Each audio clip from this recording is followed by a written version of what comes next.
The door creaked open like a gunshot in the silence of that godforsaken night. And there he was, Walter, all 6'3" of him, silhouetted against the hallway's flickering bulb, his breath ragged and uneven. "Alex," he growled, the word scraping out like it hurt him to say it, his eyes burning into mine with a hunger that pinned me to the mattress. I bolted upright, heart slamming against my ribs, the sleeping bag twisting around my legs like a noose, because in that split second, I knew Kyle's dad wasn't here for small talk.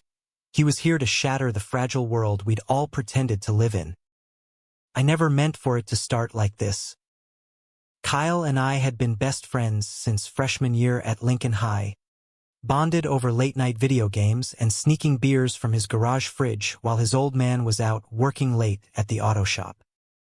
Kyle was the golden boy, blonde hair that caught the California sun like it was made for him, easy laugh that made teachers overlook his half-assed homework, and a body honed from soccer practice that had half the girls in our class whispering behind their lockers. Me? I was the sidekick, the wiry kid with too many freckles and a mouth that ran faster than my brain, hiding crushes behind sarcasm because admitting you were gay in a town like this felt like painting a target on your back. That Friday in October, the air thick with the scent of eucalyptus and impending rain, Kyle slapped my shoulder after chem lab. "Dude, sleepover tonight. Mom's been gone 6 months now, and Dad's finally chill enough to let me have the house. Pizza, horror flicks, the works. You in?" Hell yes, I was in. Not just for the pizza, though extra pepperoni was non-negotiable, but because every time Kyle stripped down to his boxers for bed, oblivious to the way my gaze lingered on the V of his hips, it was torture wrapped in temptation. I jerked off to the thought of him more times than I could count, imagining his straight boy confusion melting into something mutual. But fantasies were safe. Reality in Bakersfield, California, was a minefield of Bible thumpers and bro-code bullshit. We demolished 2 larges from Mario's, grease staining our fingers as we sprawled on the living room couch, the Conjuring flickering on the flat screen. Kyle's house was a relic of better days, a split-level rancher on Elm Street with faded blue siding and a yard that Walter mowed religiously, like it could fix what cancer had torn apart. Mrs. Hargrove's ashes sat on the mantel, a silver urn that Kyle avoided looking at, and Walter. God, Walter. He was the ghost in the machine, the man who'd raised Kyle solo after chemo won the war. 46. Built like a truck from years-wrenching engines, with laugh lines that deepened when he teased us about our boyish antics, and eyes the color of storm clouds that saw too much. He grunted hello when I arrived, clapping me on the back hard enough to rattle my teeth, his calloused hand lingering a beat too long on my shoulder. "Don't corrupt my boy too bad, Alex. He's all I got left." His voice was gravel and bourbon, the kind that stuck in your throat. I mumbled something dumb, cheeks burning, and bolted upstairs.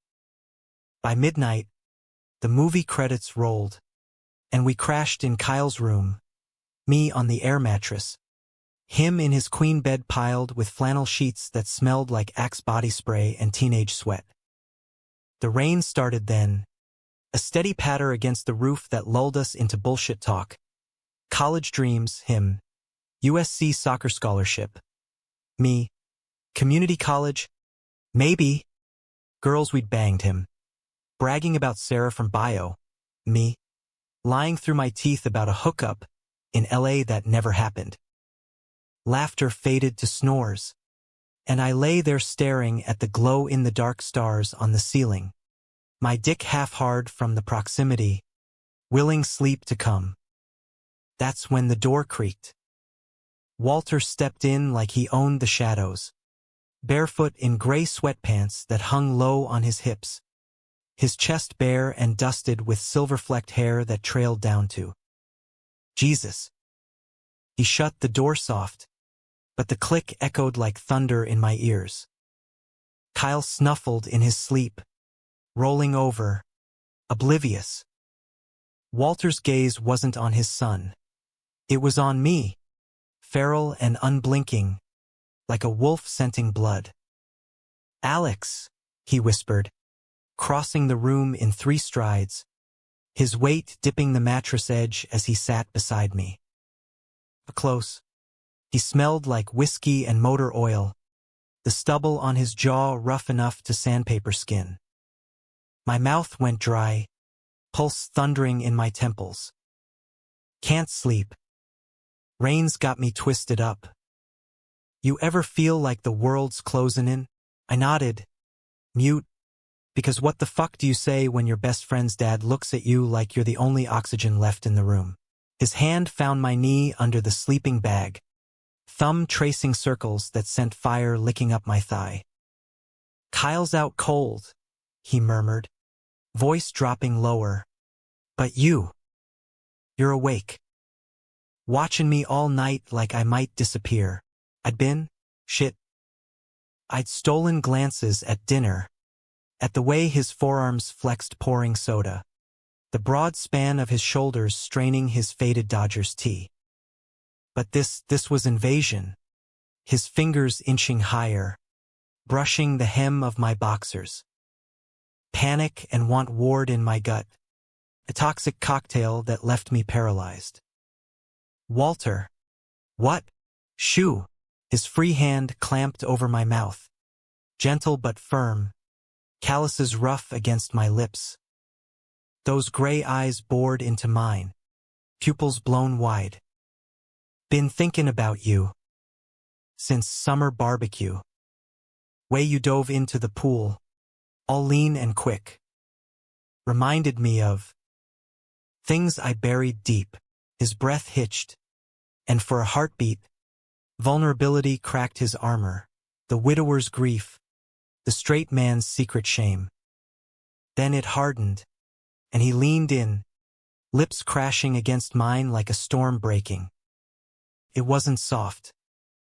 It was desperate, teeth clashing, his tongue invading with the force of a man starved. I tasted the burn of scotch, felt the scrape of his beard igniting sparks down my neck as he shifted, pinning me with his bulk.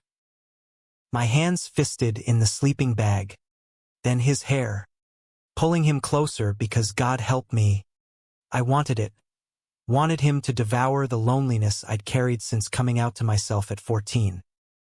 Kyle's snores droned on, a mocking soundtrack, as Walter's hand slipped inside my waistband, wrapping around me with a grip that made stars explode behind my eyelids.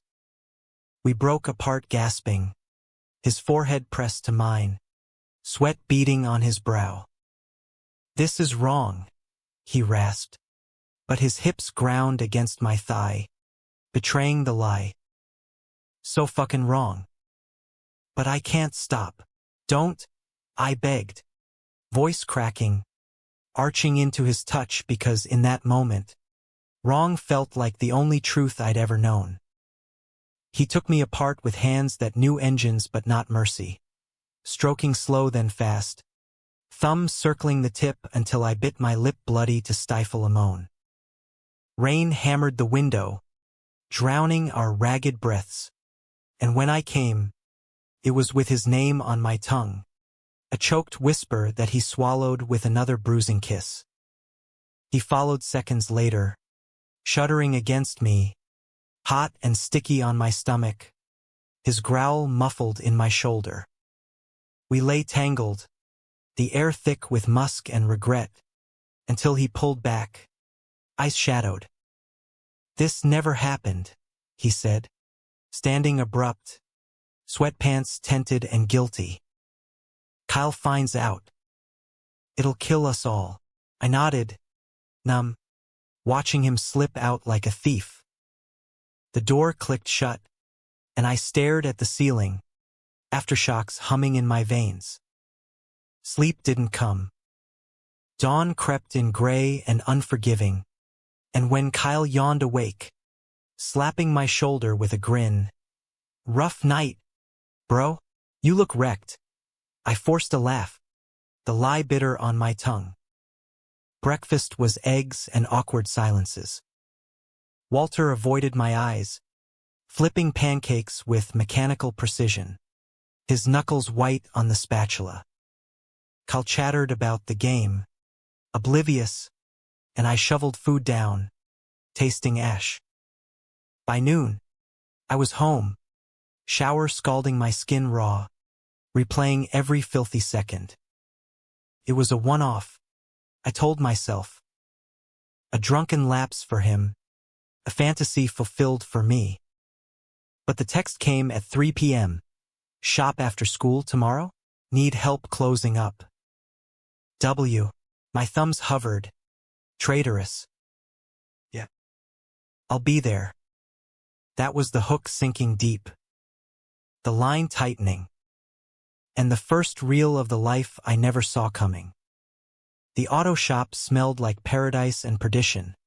Rubber and rust. Gasoline sharp enough to strip paint. The low hum of fluorescent lights buzzing like angry hornets. Hargrove's garage sat on the edge of town. A squat cinderblock bunker where Walter had poured his widowhood into torque wrenches and oil changes. I showed up at 4:30 sharp, backpack slung over one shoulder, lies about volunteering ready for Mom if she asked. She didn't. She was knee-deep in her nursing shift, leaving me to my own unraveling. Walter was under a '98 Ford Taurus, legs sticking out like forgotten limbs, grease-streaked jeans hugging thighs that had flexed against mine hours ago.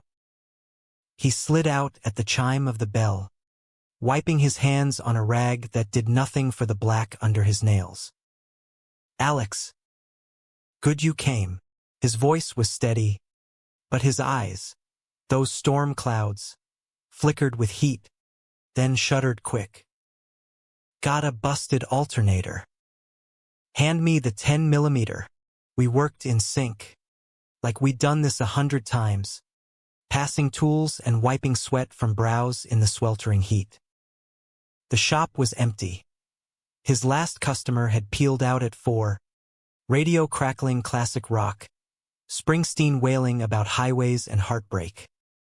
Conversation stayed safe. School, Kyle's tryouts, the Dodgers' slim playoff chances. But every brush of knuckles on a socket, every lean across the hood to point out a stripped bolt, crackled with unspoken current. My skin hummed, aware of him in a way that made my jeans tight and my focus shot. By dusk, the Taurus purred to life, and Walter flipped the closed sign, locking the bay door with a clang that echoed final. "Beer." He jerked his chin toward the mini-fridge in his office, a closet of a room piled with invoices and faded Polaroids. Him and Kyle's mom at their wedding, young and grinning, Kyle as a toddler, gap-toothed on Walter's shoulders. I nodded, perching on the battered desk while he cracked 2 cores, the hiss cutting the tension. We drank in silence at first, backs against the wall, shoulders inches apart. The rain had held off, but thunder rumbled distant, promising a storm. "About last night," he started, voice low, bottle midway to his lips. "I ain't proud. Lost my head. Grief does that. Twists you up till you lash out." "Lash out," I echoed, sharper than intended, the beer cold in my gut. Felt pretty deliberate to me. He winced, setting the bottle down hard enough to foam. "Fair. But you're Kyle's age. His friend. This," he gestured between us, vague and helpless. "It's a goddamn grenade. Pull the pin, and boom, family's gone." I swallowed, the truth of it sour. Kyle was my anchor, The one who'd stuck by me when whispers started after I got caught staring too long in the locker room. Then why text me? Why this? Walter dragged a hand through his hair, silver strands catching the desk lamp's glow. Because I can't shake you. Haven't felt alive like that since before Lisa got sick. You look at me like I'm more than the shop, more than the dad scraping by. Like I'm wanted. His laugh was bitter, self-deprecating. Pathetic. Huh? 46 and chasing a kid's shadow. Not a kid. I shot back. Heat rising. And not pathetic. Human. I set my beer aside, closing the gap, my knee bumping his. If it's so wrong, walk away. But if you want this us, then own it. His breath caught, and then his hand was on my neck, pulling me in, mouth claiming mine with a ferocity that tasted like absolution. We stumbled into each other, beers forgotten, the desk digging into my back as he pressed me down. Shirts hit the floor, mine first, then his, revealing the map of his body. Faded tattoos from his Marine days, a scar snaking across his ribs from a shop accident. I traced it with fingers, then tongue, drawing a hiss from him that vibrated through my bones. Christ! Alex! He groaned, hands roaming, unbuckling my belt with practiced ease. You're gonna ruin me. Good! I murmured against his collarbone, nipping skin salty with sweat.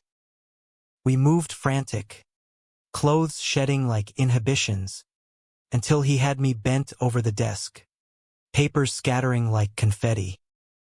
The first press of him, thick, insistent, stole my breath, pain blooming into pleasure as he rocked slow, deliberate, whispering filth that made my toes curl. So tight. Fuck. You feel like sin. His grip on my hips bruised, possessive, and I pushed back, meeting every thrust, the slap of skin on skin drowning out the thunder now rolling closer. We came undone together, him buried deep, me spilling over the invoices, a guttural cry tearing from his throat that he muffled in my hair. After, we slumped against each other, chests heaving, the office reeking of sex and spent fury. He held me then, tender, fingers carding through my damp hair. What are we doing? He whispered, vulnerability raw. Falling, I said simply, because it was true. The drop was terrifying, exhilarating, and inevitable. The next weeks blurred into stolen moments. Quick handjobs in the shop's bathroom after Kyle's practice, a frantic fuck in his truck at the quarry overlook, stars wheeling overhead as he drove into me with a desperation that bordered on worship. Walter opened up in fragments, stories of boot camp regrets. The night Lisa's diagnosis shattered their world. How he'd buried his attractions under layers of denial because men like me don't get second chances. I shared too. The rejection from my uncle when I came out. The fear that love would always be this clandestine, corrosive. Kyle noticed the shift, though. You and Dad tight now? He's all smiles at dinner, humming like a damn fool. His grin was easy, but his eyes probed, and guilt gnawed at me like acid. I deflected with jokes, but the lies piled up, heavy as the engine blocks in the yard. Then came the betrayal's first whisper. Late November, rain sheeting the windows as Walter and I tangled in his bed. Kyle at a sleepover, the house ours for once. He was above me, slow and deep, murmuring love you like a prayer, when his phone buzzed on the nightstand. He ignored it at first, but it persisted, and with a curse, he grabbed it. His face drained of color, eyes widening at the screen. What? I propped up, dread coiling. He tossed the phone like it burned. Kyle. He's coming home early. Friend's dad got called in. Something about a fight. Panic surged. Clothes flew on haphazard. My shirt inside out. His jeans unzipped as we bolted downstairs. The front door rattled. Keys jingling. And there was Kyle, soaked and swaying. A split lip oozing blood. Dad? Alex? What the? Walter lunged, catching him as he stumbled. Jesus. Kid. What happened? Kyle's gaze darted, bleary but sharpening. Party got busted. Needed a ride. Why re you both? Here. Suspicion flickered, landing on me, disheveled, flushed. On Walter, hair must, scent of us clinging. Just talkin'. Walter lied smooth, too smooth. Alex crashed after help-in at the shop. Kyle nodded slow, but the seed was planted. As he shuffled to his room, Walter's hand squeezed mine in the shadows, promise and peril intertwined. I slipped out the back, rain washing away evidence, but not the fracture lines spiderwebbing our fragile triad. The next day, Kyle cornered me at school, eyes hard under the brim of his cap. Swear to God, Alex, if you're fucking with my dad, I'll kill you. My stomach dropped. What, dude? No. I saw the way he looks at you. Like you're his goddamn secret. Hurt twisted his face. Betrayal raw. He's all I have. Don't take him too. I won't. I choked, the vow hollow. But as I watched him stalk off, shoulders slumped, I realized the grenade's pin was half pulled. And my hand was on the lever. Winter clamped down on Bakersfield like a vice. The Sierra Nevada dumping snow that turned the Kern River Valley into a slushy mess of taillights and impatience. Christmas lights twinkled defiant against the gray, but our secret burned hotter, a fever we couldn't shake. Walter and I navigated the minefield with coded texts. Oil change at 6, meaning meet at the shop. Kyle needs pick up a warning to abort. It was thrilling, the espionage, but the guilt festered, a slow poison seeping into every laugh with Kyle, every hug from Walter that lingered too long in the kitchen shadows. Kyle pulled away first, subtle at the edges. Texts went unanswered for hours. Soccer practices stretched late, leaving me alone with Walter's magnetic pull. He's just stressed, Walter said one night, his truck idling in my driveway, my hand on his thigh under the dash. Exams comin'. He'll snap out, but his jaw ticked, worry etching deeper lines, and I wondered if he saw the same fracture I did, the way Kyle's eyes followed us now, wary as a cornered animal. The turning point came New Year's Eve, the town ablaze with amateur fireworks and bad decisions. Kyle begged off the house party, claiming a migraine, so Walter drove me to the quarry instead, a blanket spread on the truck bed under a sky bruised purple. We made love slow there, for once no frantic rutting, but exploration. My lips mapping the freckles on his shoulders, his teeth grazing my inner thighs until I begged. You're beautiful, he murmured after, tracing my ribs with reverent fingers, the fireworks popping distant like celebratory gunfire. Like you were carved for me. I believed him. In that bubble, believed we could carve out a space, come out together, rewrite the script. After graduation, I whispered, head on his chest, heartbeat thundering under my ear. Kyle goes to USC. We tell him. Make it right. He stiffened, then sighed, kissing my temple. Yeah. After. But doubt shadowed his tone. And when his phone lit up, Kyle. Where are you? Party sucks without you guys. Walter's face closed like a vault. The new year dawned with a hangover of normalcy. Family dinners where Walter's foot hooked mine under the table. Stolen kisses in the garage while Kyle blasted music upstairs. But the cracks widened. Kyle started dating Sarah again, parading her at games, his arm slung possessive around her waist. It stung, jealousy irrational, but there because it was a wall, a reminder of what I couldn't have, what I'd stolen instead. Then the betrayal landed like a sucker punch. Mid-January, a Friday fog thick as guilt, I slipped into the shop after school. Walter was on a stool, inventory ledger open, but his eyes lit when I entered, pulling me into the office for a kiss that tasted like forever. "Missed you," he growled, hands in my hair, and I melted, knees buckling as he backed me against the file cabinet. We were half undressed, his belt jingling loose, when the bay door rattled up. "Dad? You here?" Kyle's voice, casual, then sharpening. Footsteps, 2 sets. Sarah's giggle, light and oblivious. Walter froze, yanking up his jeans, shoving me behind the door. "Shit, hide." I crammed into the narrow space between cabinet and wall, heart jackhammering, peeking through the crack as he smoothed his shirt, stepping out casual as sin. "Hey, kid. What's up?"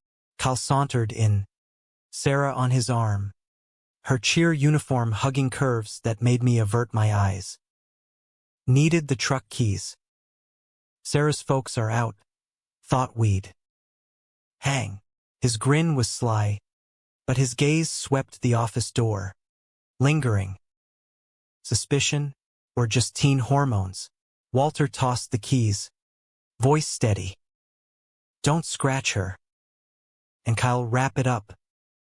Last thing I need is grandkids before I'm dead." They laughed, heading out, but Kyle paused, sniffing the air. "Smells like cologne. Yours, Dad." Walter's laugh boomed false. "Yeah, spruced up for that date later." "Go on." The door clanged shut, truck roaring to life, and Walter sagged against the workbench, face ashen. I emerged, shaky, pulling on my hoodie. "Close call. Too close." He raked hands through his hair, eyes haunted. "This ends, Alex, before it destroys him." "No." Panic clawed my throat. "We talked about this. After. After what?" He almost caught us sniffing like dogs in heat. Anger flashed, then crumbled to anguish. "I can't lose him. He's all that's left of her, of us. And me." The words wrenched out. "Bro. Am I just the fuck that fills the void?" He flinched, reaching, but I jerked back. "Alex. No. You're everything." "But Kyle. Fuck Kyle." I exploded, voice cracking. "He's not a kid anymore. He deserves the truth, from both of us." Walter's face hardened, walls slamming up. "Truth? That his best friend's been screwing his old man behind his back? That'd be the real grenade." We stared, the chasm widening, until I grabbed my bag, storming out into the fog. His weight chased me, but I didn't look back. The walk home blurred with tears and rage, the betrayal sinking in, not his, but mine. I chased the fantasy, ignored the fallout, and now the shards were cutting deep. That night, Kyle texted, "Heard you fought Dad at shop." WTF, man? My thumbs trembled. Misunderstanding.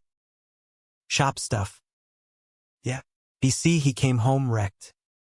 Like, Cryin' wrecked. You hurt him? Guilt tsunami. No. Swear. A pause. Then good. BC if you did. We're done. I didn't sleep, replaying the venom in my voice, the pain in Walter's eyes. By morning, resolve hardened. I had to fix this, end it clean, or fight for it right.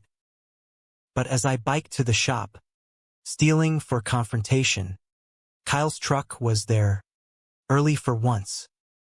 Voices raised inside, Walter's low rumble clashing with Kyle's shout. You think I don't see it? The looks, the secrets, who's the twink? Dad? Some shop rat, my blood iced. I froze by the bay door, eavesdropping like a coward. Not your business, son. Walter, strained. Drop it. Fuck that. If it's Alex, God, please don't say it, It's not. Walter roared. Lie thundering. Jesus. Kyle.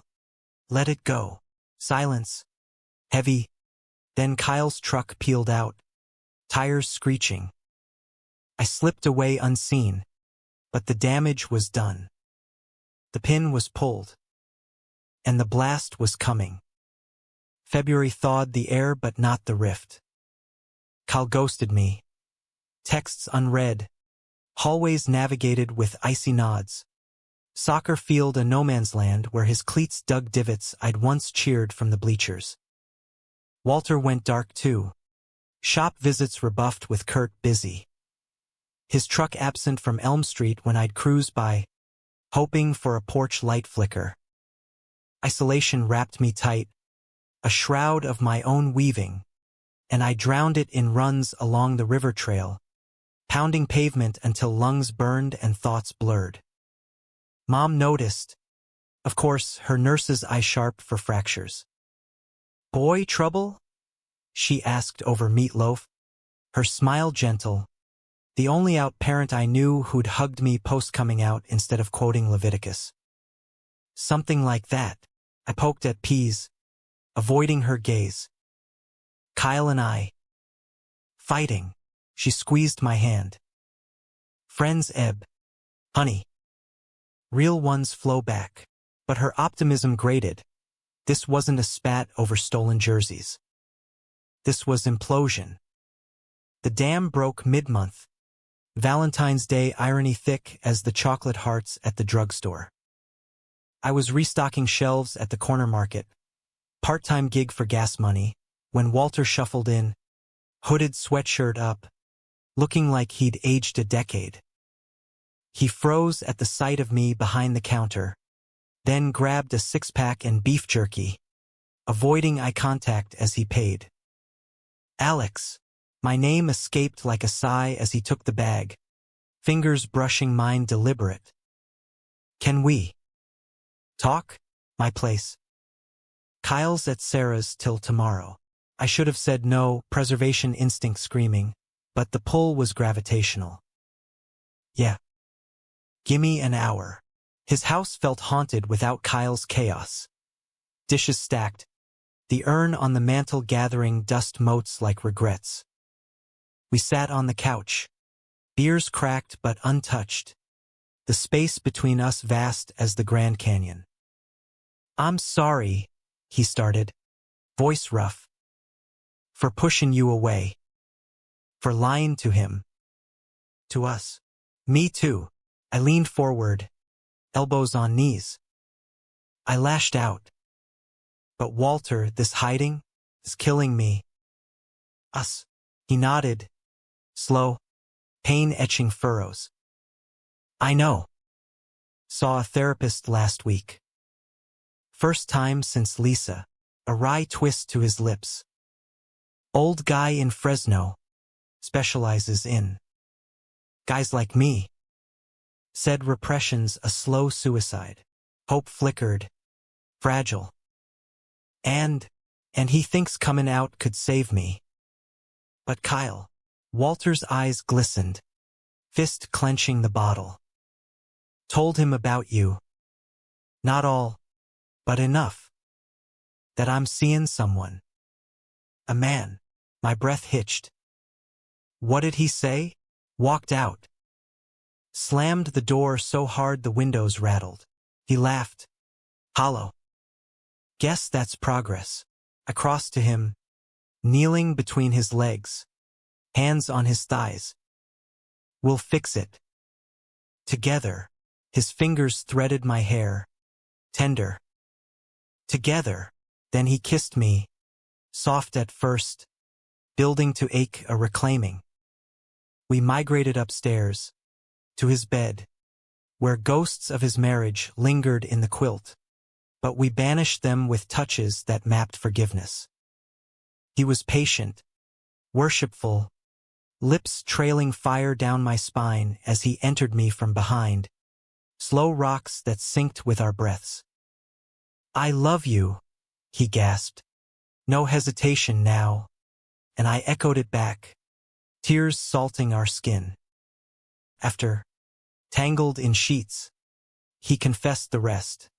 The engagement ring in his drawer, not for me, but a half-baked plan to go straight with a coworker, Ellen from the parts supplier. Thought it'd fix me, he admitted, shamefaced. Before you. Buried it when we started. Betrayal stung fresh, but I swallowed it.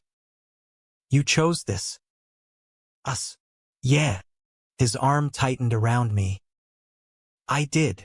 Dawn brought Kyle home early. He's jangling like judgment.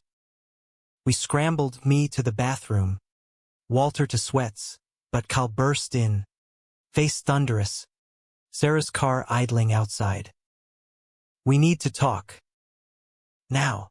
Walter faced him in the kitchen, me eavesdropping from the hall, towel clutched like armor. Son, you're gay, Kyle spat. No preamble. And it's Alex? My best friend. Walter paled. How? Saw your truck at his house last week. Followed you. Kyle's voice cracked, fists balled. You lied. Both of you. He's been playing me like a fucking fiddle. No. I stepped out, desperate. Kyle. Listen. Fuck you.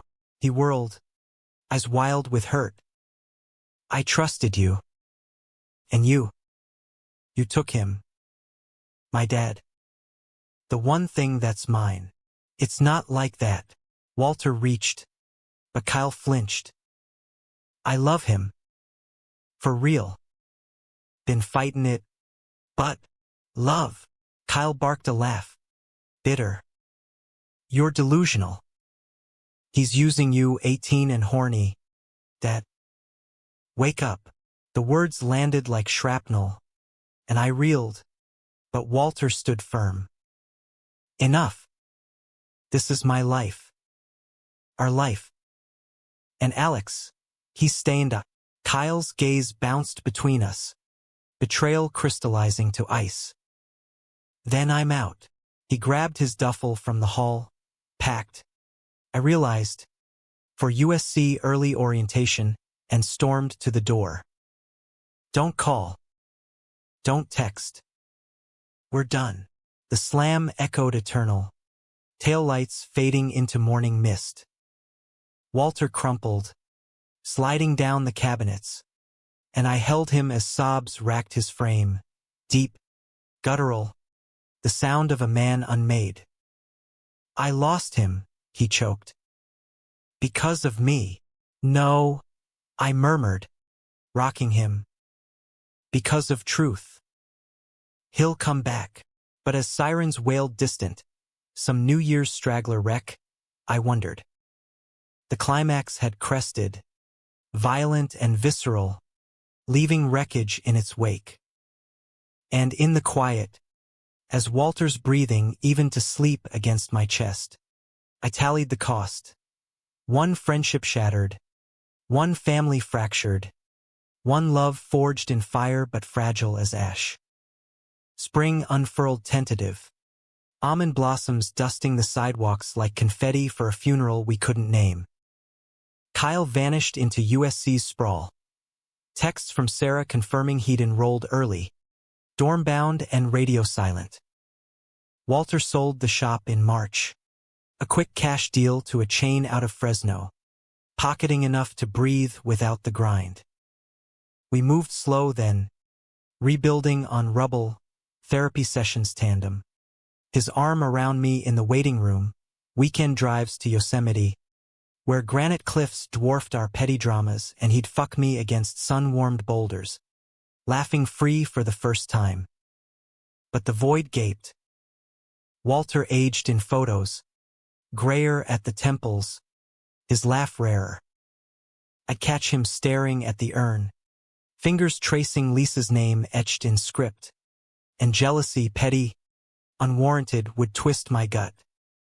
"You miss him," I'd say, not a question, and he'd nod, pulling me close. "Every day. But you're mine now." Kisses followed, sealing promises, but doubt lingered like exhaust fumes. Betrayals echo resurfaced in April.